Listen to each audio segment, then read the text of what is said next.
নমস্কার, আমি আচার্য স্বপন। আমার এই ইউটিউব চ্যানেলে জ্যোতিষশাস্ত্রের গোড়ার কথা নিয়ে আবার আলোচনা করছি। আমি আজকে যে বিষয়ে আলোচনা করব তা হলো ১২টা রাশির সম্পর্কে আলোচনা। ১২টা রাশি আমি আগের দিন বলেছি, তা হলো মেষ, বৃষভ, মিথুন, কর্কট, সিংহ, কন্যা, তুলা, বৃশ্চিক, ধনু, মকর, কুম্ভ, মীন। তার মধ্যে তিনটে যে বিভাগ তা হলো চর রাশি, স্থির রাশি এবং দ্বিস্বভাব রাশি। চর রাশি কে কে?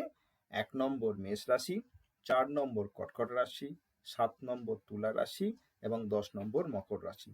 এই যে চর রাশি এর কারকতা কি? এ প্রসঙ্গে আমি আপনাদের একটা কথা বলি। আমি যে এই কারকতাগুলো বলছি এটা কিন্তু ধরে নেবেন লগ্ন, মানে যাদের যাদের লগ্ন মেষ লগ্ন হবে, কর্কট লগ্ন হবে, তুলা লগ্ন হবে, মকর লগ্ন হবে, তাদের যে চারিত্রিক বৈশিষ্ট্য হওয়া উচিত বা যেমন হতে পারে আমি সেই সম্পর্কে আলোচনা করছি। যাই যারা চর হবে তাদের কিরকম হবে সেই কথাগুলো, যেমন ধরুন এই যে জাতক হবে এরা খুব কর্মোদ্যোগী হবে, এরা এগিয়ে যাওয়ার গতি সম্পন্ন, খুব ফাস্ট, এরা থেমে থাকে না, এরা মান্যতাবোধ কিন্তু কম, মানে কাউকে মেনে চলবে এরকম ব্যাপার নেই। এরা যা বলবে এরা কর্তৃত্বপূর্ণ, একটা দায়িত্ব দিন, দায়িত্বপূর্ণ কাজ, কর্তৃত্বপূর্ণ কাজ, সবাইকে বলবে, নিজে করবে, সবাইকে করাবে, এরকম একটা ব্যাপার।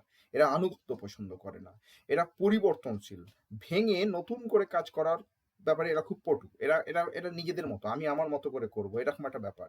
এদের একটু লোকপ্রিয়তার প্রতি যত্ন, নিজের মানে আমি লোকপ্রিয় হবো, যাকে বলা হয় খুব সবাই আমাকে বাহ করবে না, একটা লোকপ্রিয়তা থাকে।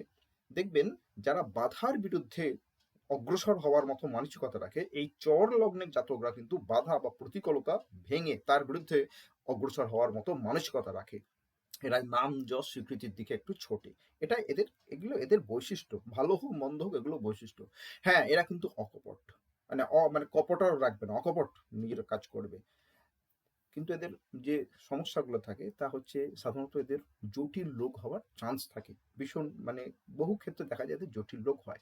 চর লগ্নের জাতকদের সম্পর্কে যতটুকু ধারণা ততটুকু আমি আপনাদেরকে বললাম। নমস্কার।